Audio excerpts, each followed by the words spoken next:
Volvemos al Palacio de Tribunales, a la sede de la Corte Suprema de Justicia de la Nación. Bernardo Mañago. Muchas gracias. Acaba de asumir el doctor Horacio Rosati como miembro de la Corte Suprema de Justicia. Doctor Rosati, el presidente de la Corte decía al iniciarse el año judicial que una de las prioridades de la justicia en este momento es la lucha contra la corrupción. ¿Usted comparte que esa sea la prioridad del actual periodo de la Corte?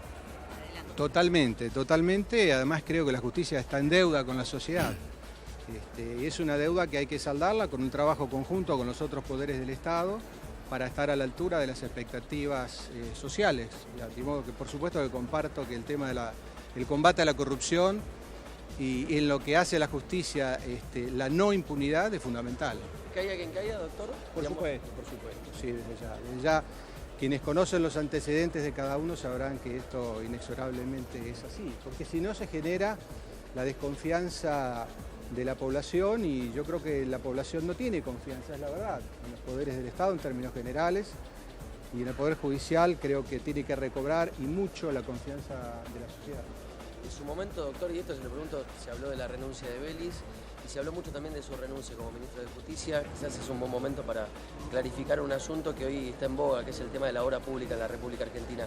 ¿Su renuncia como ministro de Justicia tuvo que ver con el sobreprecio de la obra pública en su momento? Mire, yo creo que la conducta de los funcionarios debe manifestarse no solamente en términos de lo que hacen, sino también lo que dejan de hacer y el valor del no.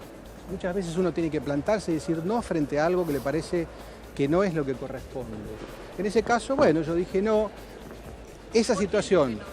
Dije no porque no me cerraban los precios y entonces me pareció que había que darle una vuelta de tuerca y había que verlo un poco más. De todos modos, déjeme terminar. Entonces, en este proceso licitatorio no se concretó esa licitación. Se cayó la licitación justamente porque faltaba una firma. Pero vuelvo a lo siguiente.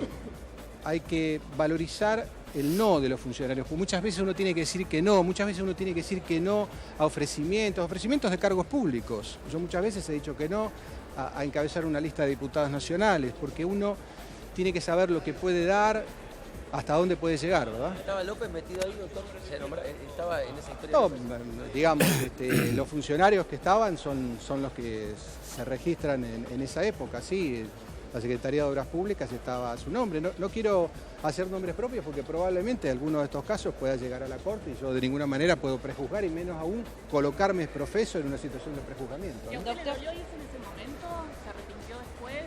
No, yo nunca me arrepiento cuando estoy convencido de los actos y yo entonces no me arrepentí. Además, mis hijas en ese momento tenían 12 años, mis hijas mellizas, necesitaban un padre más presente, de modo que ese tiempo me fue muy valioso para poder verlas hoy en el acto de juramento con 25 años y en una situación completamente diferente. Así que, digamos, lo viví con responsabilidad, con felicidad y hoy ni hablar. Doctor, usted hoy está asumiendo, es el cuarto ministro de la Corte Suprema hasta que asuma el doctor Rosenkrantz.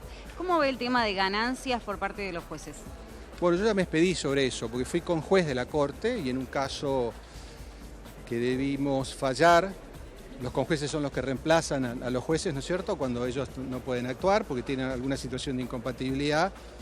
Me expresé en favor de que los jueces deben pagar el impuesto a las ganancias, ¿verdad? Entonces eso ya es algo, además lo tengo dicho en mis libros. ¿Se puede hacer efectivo rápido, doctor? Hay una demanda de mucho trabajador que no cobra un sueldo muy grande en la Argentina, que paga ganancias, y los jueces quizás tienen la fortuna de tener un mejor salario y no están pagando. ¿Cuándo puede pasar esto? Bueno, se está trabajando, tengo entendido, por los medios, la verdad. He visto que ya se está trabajando en este tema, los ministros de la Corte han ya tenido reuniones sobre el particular. Por supuesto que no hay que afectar la retribución actual, hay que hacerlo tal vez gradualmente, se verá, pero me parece que el objetivo hay que concretarlo porque coincido con el pensamiento suyo. Doctor, y en cuanto a la ampliación de la Corte Suprema de Justicia y que exista el cupo femenino, ¿cuál es su opinión? Bueno, respecto de la integración de género, estoy absolutamente de acuerdo. Es una pregunta que me hicieron en el Senado, lo que pasa es que, digamos, no dependía de mí esta circunstancia. Respecto de la ampliación o el número de ministros de la Corte, en realidad, primero, es un resorte del Poder Legislativo, empecemos por ahí. Segundo, el número no hay que ponerlo antes, sino después, es decir, es una consecuencia, no es una causa.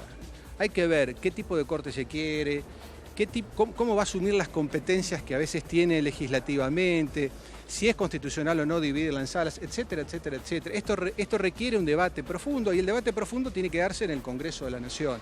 De ser 5, 7, 12, decir cualquier número sin explicarlo y sin fundamentarlo me parece que no es responsable ni es razonable. Rosati, la Corte va a tener en algún momento que tomar una posición al respecto del tema de las tarifas en la República Argentina seguramente.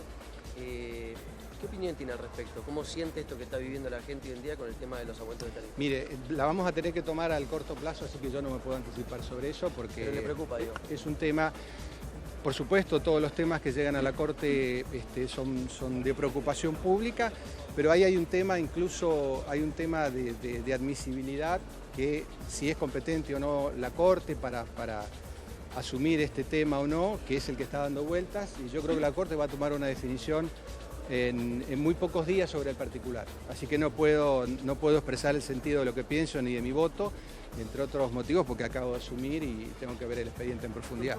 Maqueda suele decir que él es un político trabajando de juez. ¿Usted también? No.